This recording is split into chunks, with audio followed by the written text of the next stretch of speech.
My dog doesn't come back when I call. Oh, how irritating, how annoying for us, how quickly we get frustrated and angry, and we assume that they should. And we're good dog trainers and good dog owners, and we know that we are because we are sourcing information from a good trainer. So we're hopefully not going to be that kind of person that is the one that we see quite often when we're out on a walk, that person who's yelling and yelling and yelling and their dog is just completely ignoring them. Or even worse, to my mind, the person that doesn't even try to call their dog back when their dog is, you know, bothering your dog or causing problems with your dog. So we don't want to be that kind of a person. And this is all, we've done that bit. We want to be the person that has the dog when we call them, that the dog comes diving back to us and is desperate to get back to us and they love being back with us. But what we tend to do as human beings is the dog might well be doing that. Some of your dogs might already have a pretty decent recall.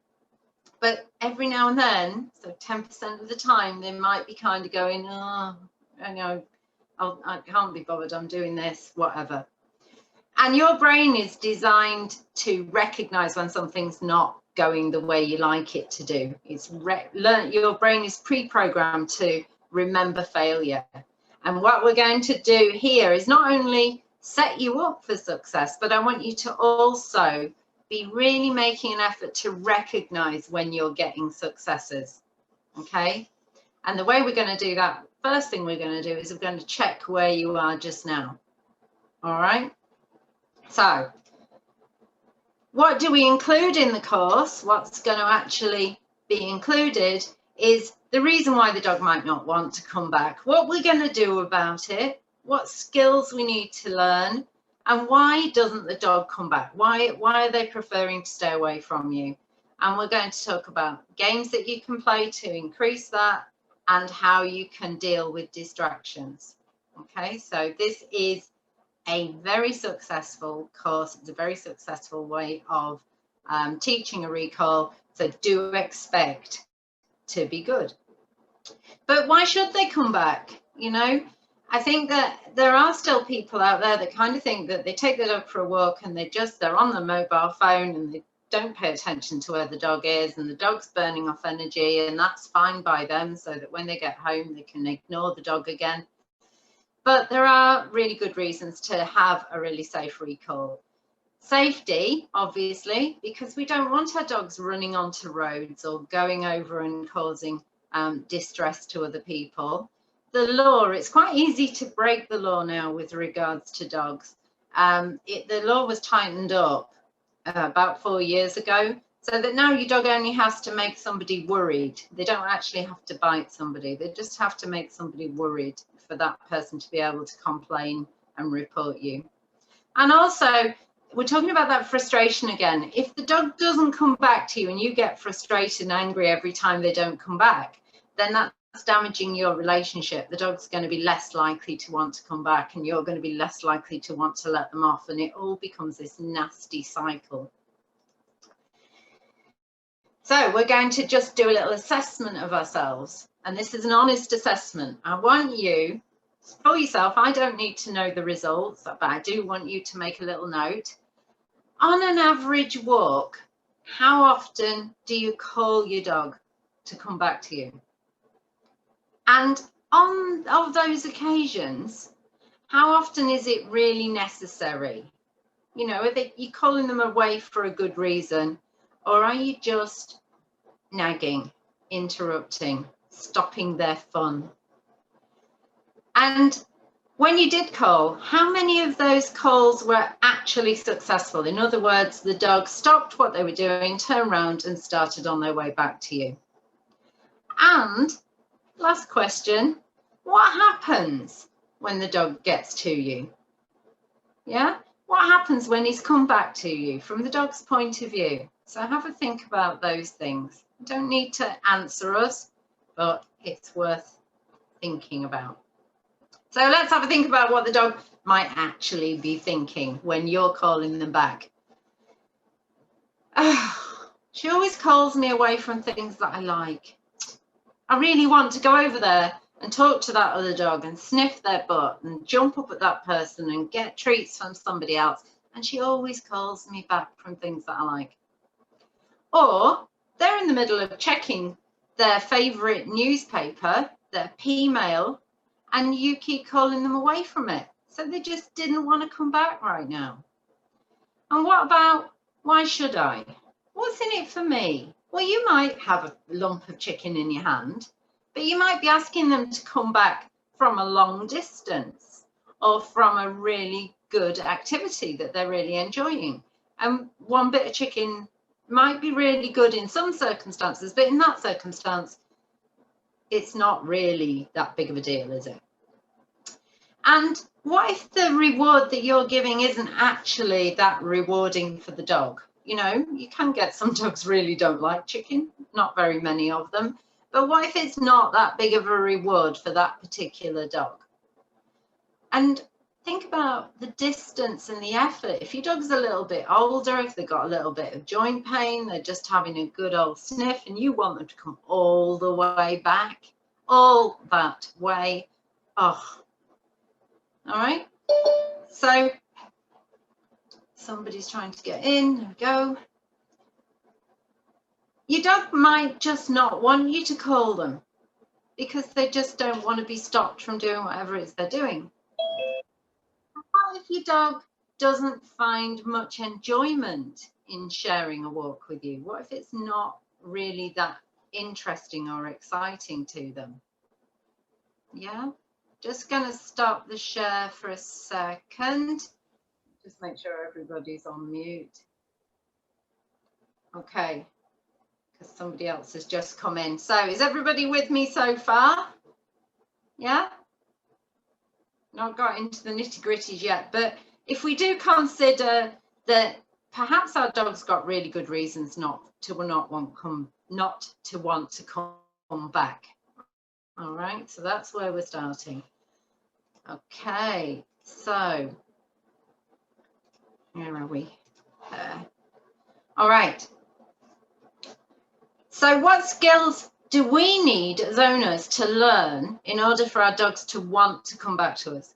Well, we need to learn how to deal with problems when they arise. So that's how to deal with distractions in the environment the dog might prefer. We need to learn patience because we have to learn to wait in the beginning for the correct responses instead of nagging. We have to wait for them to want to talk to us.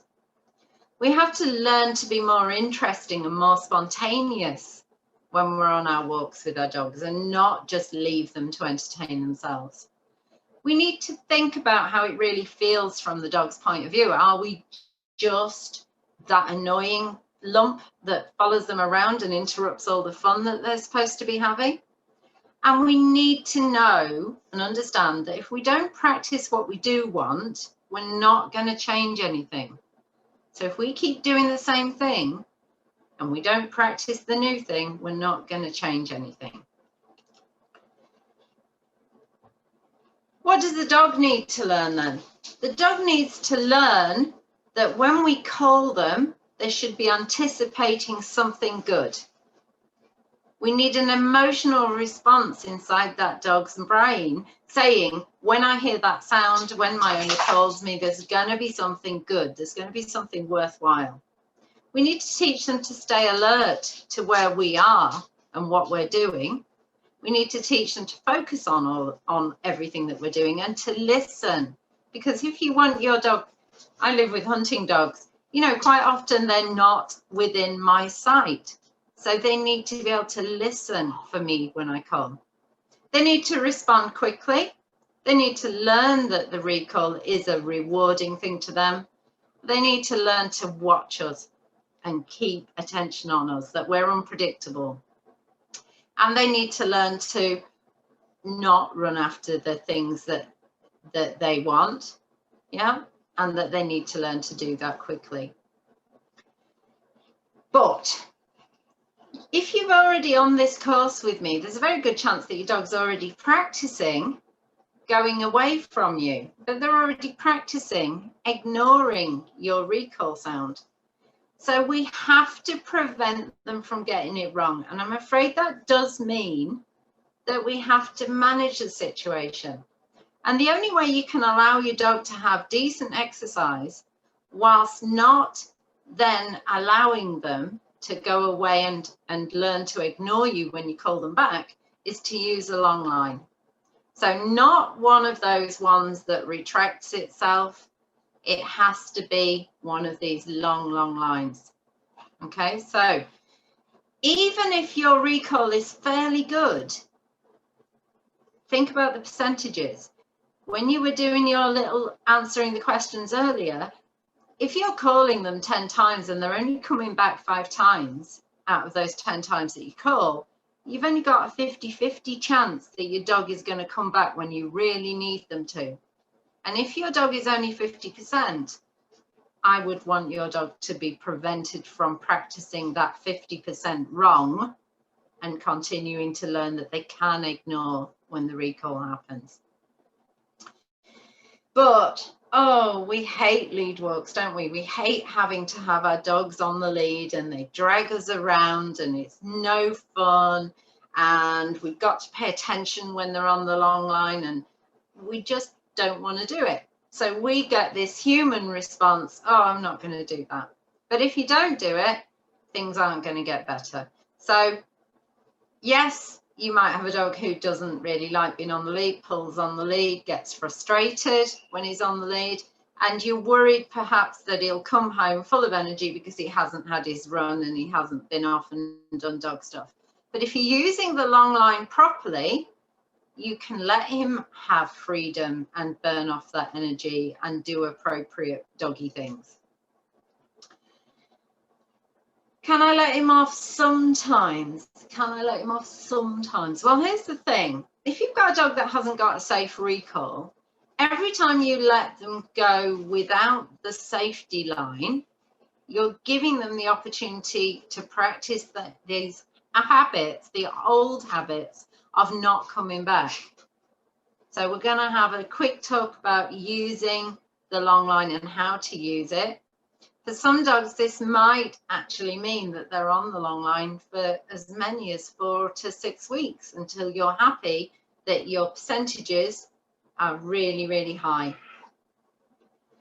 Okay, so long lines skills, you're going to get this, so you'll get a copy of this. So I can stop this just now and we'll put me on big view.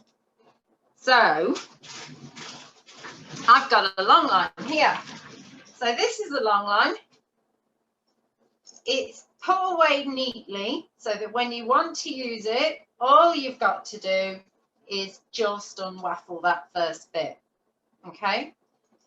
Keep the loops inside your hand and attach your lead to a volunteer. Does anybody want to volunteer? Oh, first one here was maybe. Okay. Now they haven't got harnesses on at the moment because we're in the house, but I would strongly advise when you're using a long line that you use it with a harness attachment, because although I don't want you to actively use that lead to pull them, they might pull into it when they come here so we can see you. I know you're only little. They might suddenly run into the end of it, and if it's on a collar, it's going to put all that pressure and discomfort through the neck, whereas if they're on a really good harness, it'll spread it around the body. It's not going to be as damaging. Now, when you're on a long line, the aim is to have the dog feel as if it's not on a lead. So when we're moving together, I want to be using one hand with all the loops in it, and the other hand is allowing the lead to dangle loosely between us so that she can move freely. She can go sniffing, she can go do dog stuff. As she moves away from me, I'm going to feed more of the loops out for her. So I'm going to allow them to slip out. Yeah. As she moves towards me, I'm going to put those loops back into my collection grip. So they go into my palm. like this. So all of my loops inside my palm. I'll just borrow that. And as they come towards you, gather loops into your palm like this. So you've always got this kind of loose connection between you, but it's not dragging on the ground. And that means you've got to watch constantly. You've got to watch that you're letting them feel free. You're keeping that nice loose connection between you. They're moving and sniffing and running, and you're constantly readjusting. And you do need to practice that. When you put it away, when you get back to your car, make sure that you do fasten it by going around itself and then through the loops. It's not done the brilliant job with that one. There you go. Through the loops just once, so that it dangles on one loop like that. Okay, that way you won't have a messy lead that you need to reorganize before you're able to use it next time. Because if that lead's all taffled up when you come to use it next time, you won't want to use it. You'll put yourself off. So back to share. Ooh, this one. So we've got the lead doesn't drag on the ground. There's nothing worse than having a dirty lead, but the main reason for not allowing it to drag on the ground is that if it drags on the ground, that means there's quite a big distance that the dog is able to then move into and get speed up, so that then they might catch themselves quite hard in the harness or in the collar if you've decided to put it on a collar. We've got to remember this, that this lead is a safety net. It's not a fishing line. At no point are we going to use that lead to force the dog to come to us. We might use it to prevent them going closer to something we don't want them to go towards, but we do not use it to pull them back towards us. Okay? I'm going to stop for a second. Just double check, because I can't see everybody. Let's just see if anybody wants to wave at me and ask any questions at this point. Are you all fairly happy? And I get a bit of feedback. Happies. Okay, grand. Because I can't see you, all of you, when we're on the share screen. Okay. So, here's a poor little beagle. I didn't pick a beagle just to pick on a beagle. I love beagles, and they can learn to recall as well as any other breed can. But I like this picture because it shows a dog who's quite stressed. You know, he's pulling into the lead. He's not a happy dog just now. Your dog might be wanting to get away from you and not doing well on the lead if there is excitement or fear of the environment and the distractions in the environment. Your dog can easily learn to ignore you when there's things in the environment that they would rather be getting into. And if your dog has come back to you and something happens that they find a little bit punishing, it doesn't even have to be a lot punishing, and we'll talk about this later, then that might put them off coming back the next time. Okay, it might give them a negative sensation, emotional sensation. So the other thing to think about is your relationship might be very good at home, where your dog can predict your behaviors, but perhaps your relationship's been damaged a bit when you're out on walks because you feel that frustration, and the dog can feel that you get angry and you get worried and you get upset. So that relationship could possibly have been damaged as well. So we don't want to train the dog all of the time. Can you imagine a situation where somebody comes to you and says, do you want a cup of tea? And you might say yes, and that's fine. And then they come to you when you're busy reading a newspaper or watching the news. Do you want a cup of tea? And yeah, that's fine. But then they come to you 5 minutes later when you've only just finished your cup of tea, and they say, do you want a cup of tea? And it's starting to niggle a little bit. If it keeps happening, even if the result was sort of pleasant, they become a nag. They become somebody you don't really, just, can you leave me alone? And you might snap at them and tell them, I don't want a cup of tea. Just let me concentrate on what I'm doing. Okay. So we need to use times to practice our recall when the dog's most likely to want to come back to us, when they're least likely to be distracted to begin with. So the easiest place to start your recall training is inside the house, where even the garden for some dogs can be too distracting. When you're inside the house, think about what's going on. You know, if there's a lot going on inside the house, the dog might not be able to call away from those things. So if you've got kids in the house running around, your dog might not be able to practice a recall at that point. So we choose low distraction environments to begin with, but that doesn't mean to say you're going to be stuck with them forever. Okay.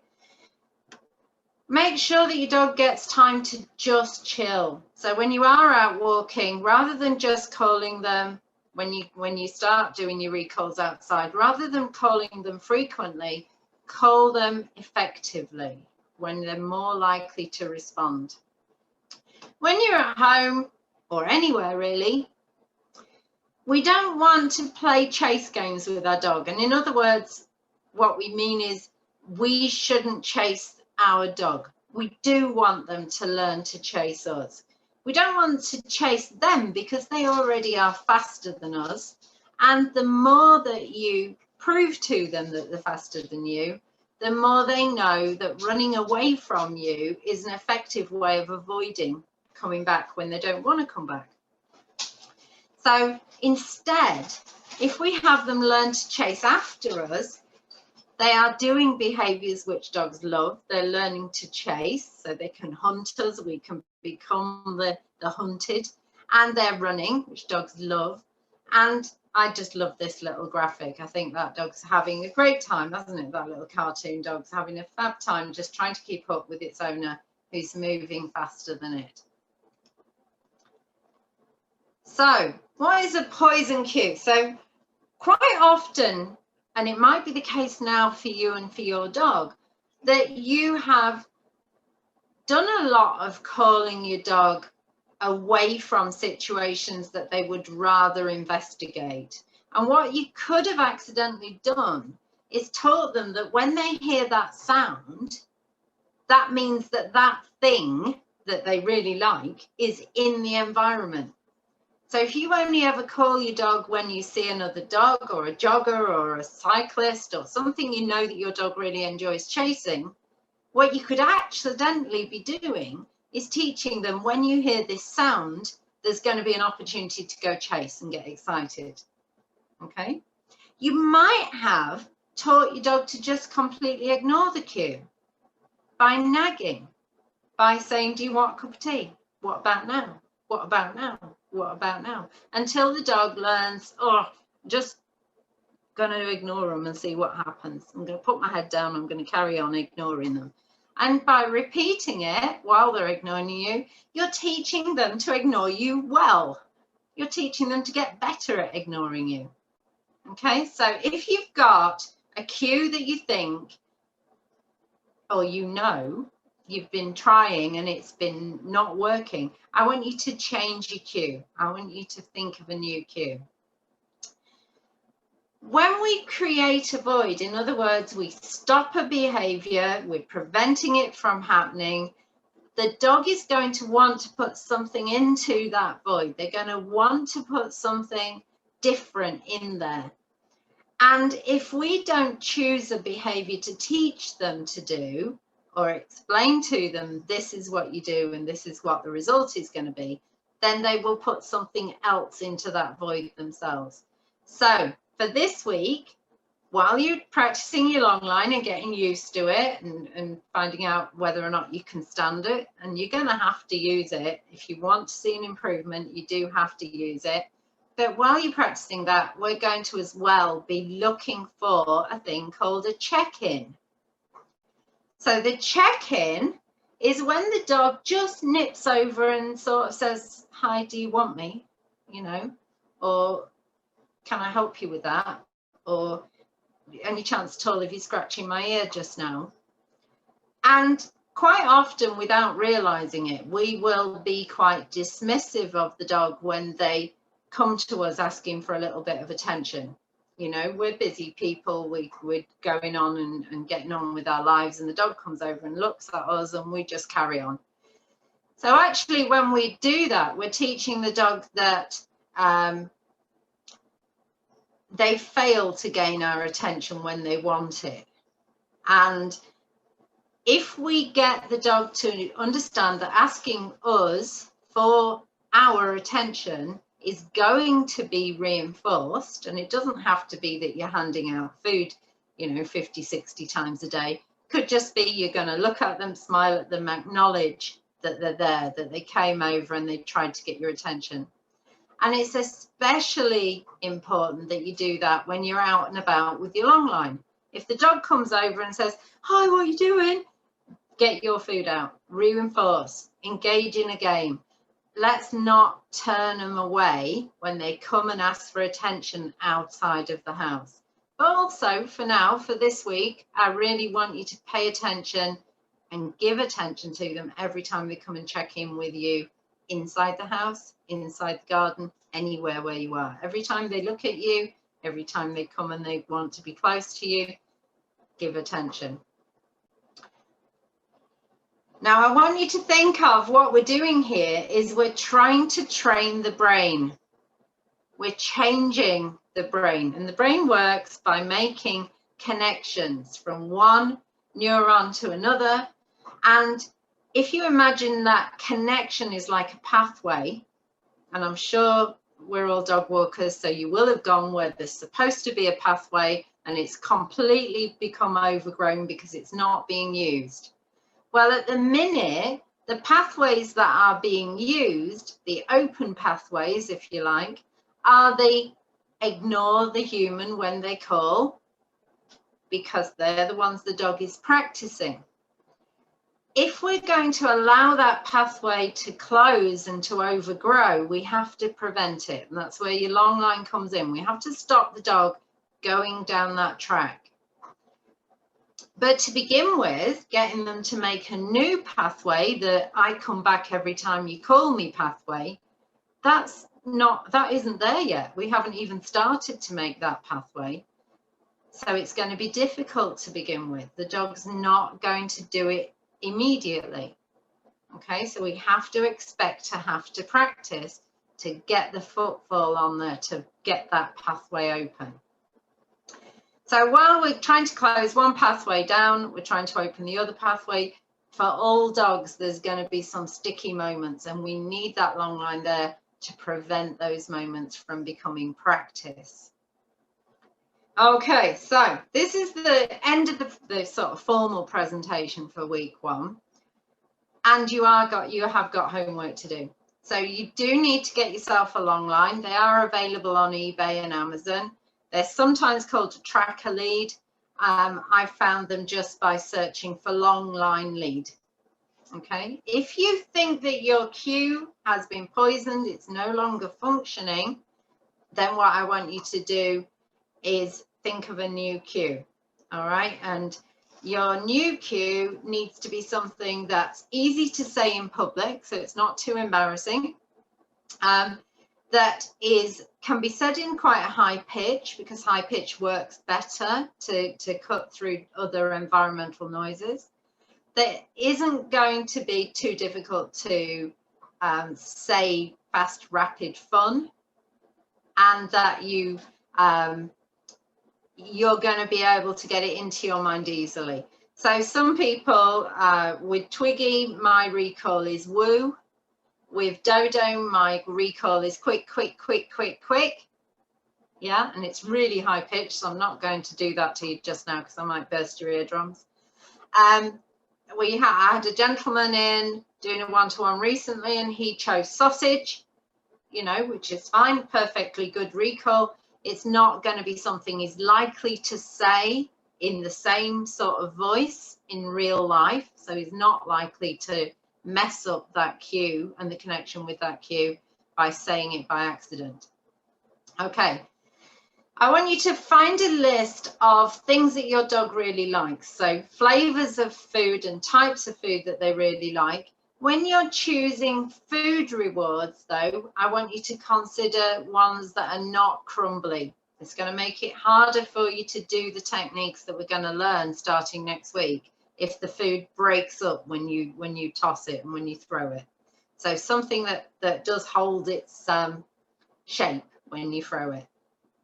And this week, every single time your dog comes and says, hi, do you still remember that I'm here? You're going to definitely respond, whatever environment you were in.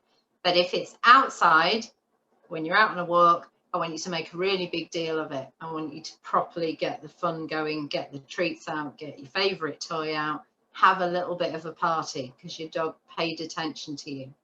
And I want you to think about how often, so do like a little test video, a test walk, and I want you to look at counting how often your dog comes and asks for attention.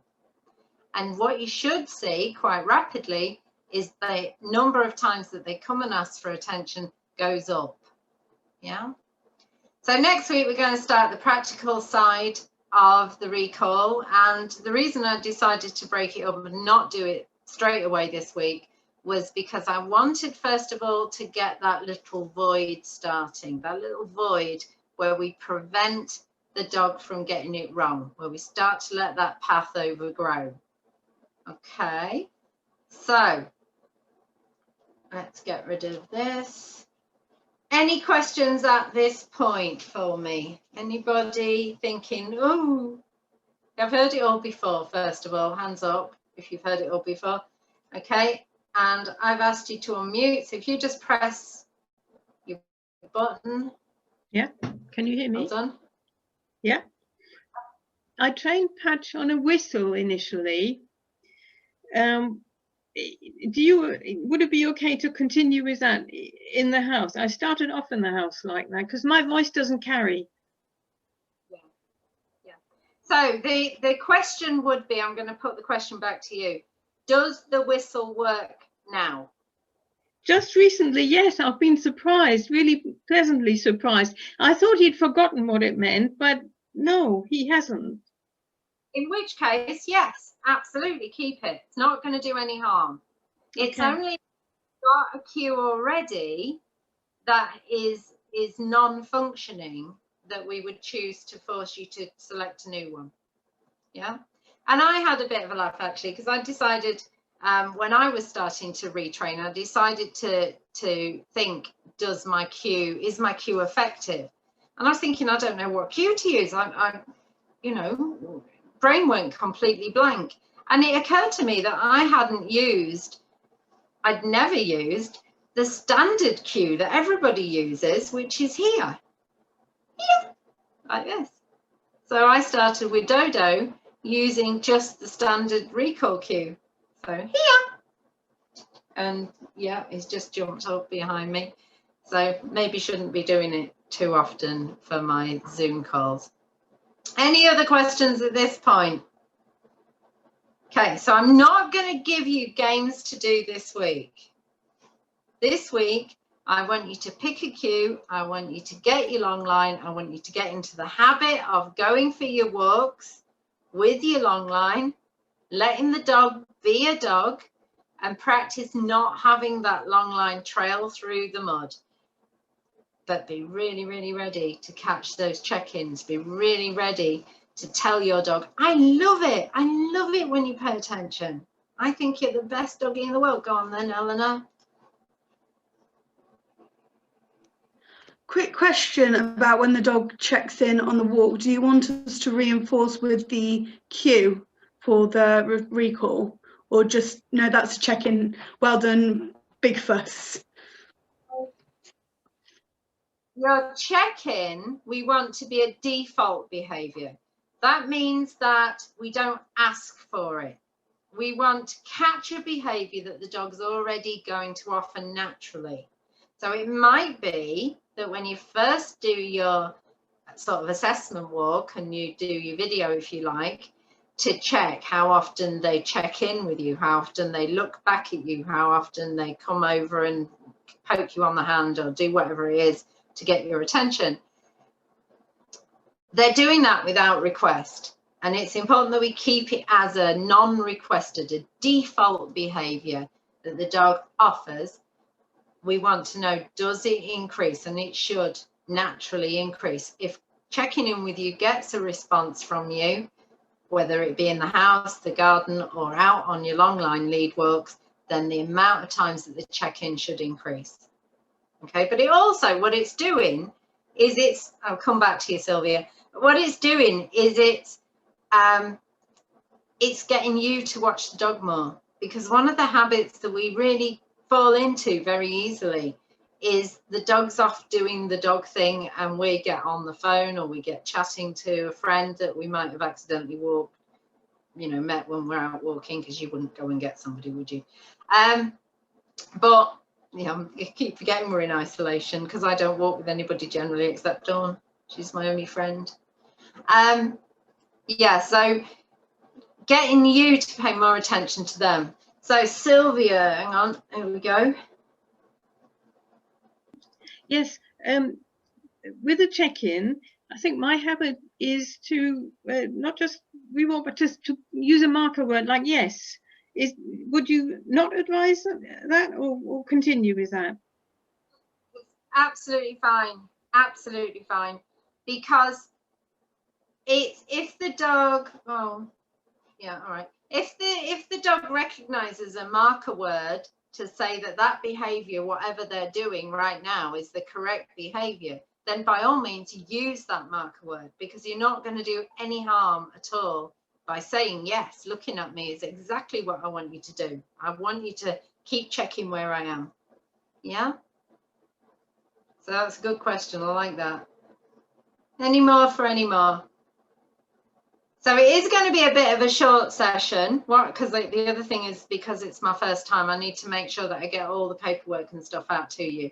At the end of each of the classes, so you all seem quite friendly. Does anybody on here at the moment mind if your videos get shared, this video of you all together in a group just now, get shared to the people that haven't turned up?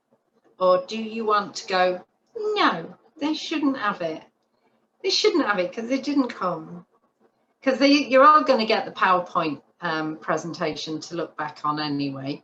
But I think what I might do is just get a list of your names and send the video part of it to you.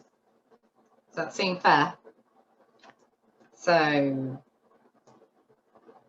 what I need, though, to do that from Dawn, did Dawn keep a WhatsApp, make a WhatsApp group or something? Is she there? Can she hear me?